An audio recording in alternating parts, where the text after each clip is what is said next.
नमस्कार दोस्तों, AR व्रत कथा में आप सभी का हार्दिक अभिनंदन, बहुत बहुत स्वागत है। आज हम एक और नई प्रस्तुति के साथ आपके समक्ष फिर से हाजिर हैं। आज हम गीता जयंती के बारे में आपसे चर्चा करने जा रहे हैं।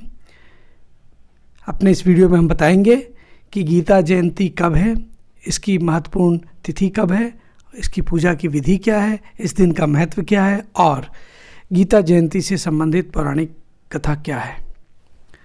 सनातन धर्म में गीता जयंती का विशेष महत्व है।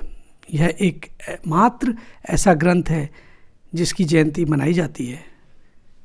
आइए जानते हैं गीता जयंती की तिथि, पूजा मुहूर्त और इसका महत्व। हिंदू पंचांग के अनुसार मार्गशीर्ष माह के शुक्ल पक्ष की मोक्षदा एकादशी के दिन गीता जयंती मनाई जाती है। इस बार गीता जयंती 3 दिसंबर 2022 को मनाई जाएगी।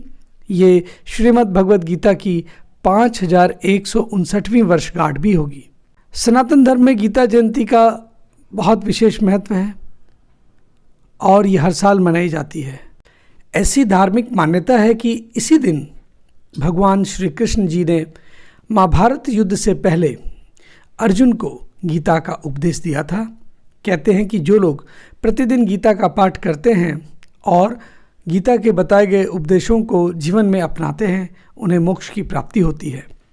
गीता में बताई गई बातें व्यक्ति को मोह माया के जाल से दूर ले जाकर सफलता के मार्ग पर ले जाती हैं।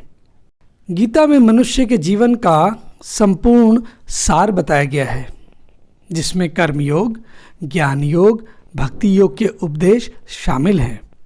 धार्मिक मान्यता के अनुसार इस दिन श्री कृष्ण जी ने गीता का ज्ञान देकर अर्जुन को सांसारिक मोह से मुक्ति दिलाई थी और सही और गलत का अंतर समझाया था। कहते हैं कि रणभूमि में अर्जुन ने अपने समक्ष सगे संबंधियों को देखकर विचलित होकर शस्त्र उठाने से इनकार कर दिया था।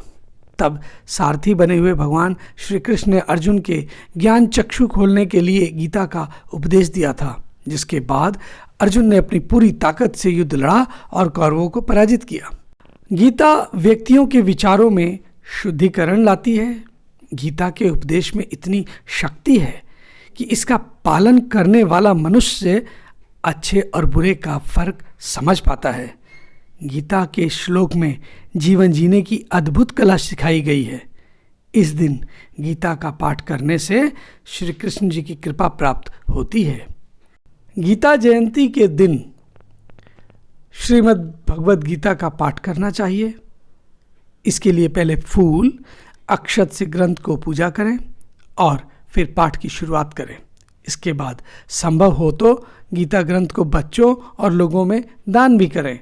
अन्न, वस्त्र और धन का दान भी कर सकते हैं। इससे श्री कृष्ण भगवान अति प्रसन्न होते हैं। गीता जयंती को कहीं कहीं मोक्षदा एकादशी के दिन नाम से भी पूजा जाता है। इस दिन भगवान कृष्ण और भगवद गीता की पूजा की जाती है। सुबह उठकर स्नान करने के बाद साफ कपड़े पहने भगवान कृष्ण जी की पूजा करें और व्रत का संकल्प लें। धूप दीप आदि विधि विधान से पूजा करें। एकादशी के दूसरे दिन दान करें।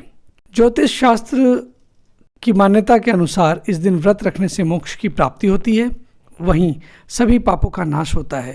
कुरुक्षेत्र में इस दिन भगवान कृष्ण ने अर्जुन को गीता का उपदेश दिया था, इसीलिए इसका नाम गीता जयंती पड़ा। भगवद गीता के ज्ञान से मनुष्य का अंधकार दूर होता है और उसके ज्ञान की प्राप्ति होती है। आइए भक्तगण, अब मोक्षदा एकादशी या गीता जयंती से संबंधित पौराणिक कथा का श्रवण करते हैं।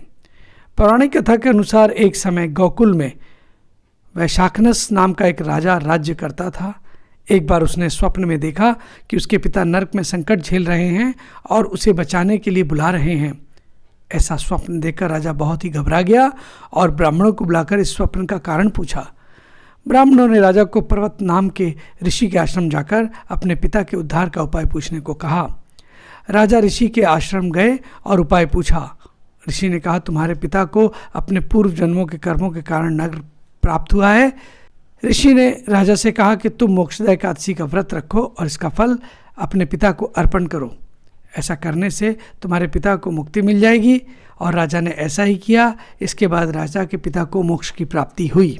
तो भक्तगण, ये थी गीता जयंती व मोक्षदा एकादशी से संबंधित पौराणिक कथा। आपको कैसी लगी कृपया अपनी राय और अपने विचार हमारे कमेंट बॉक्स में लिखकर हमें बताएं। साथ ही साथ अगर आपको आज की ये प्रस्तुति पसंद आई हो तो इसे लाइक करें और अधिक से अधिक शेयर करें। हाँ, आप सबसे एक विनम्र निवेदन कि हमारे चैनल को भी कृपया सब्सक्राइब करना ना भूलें।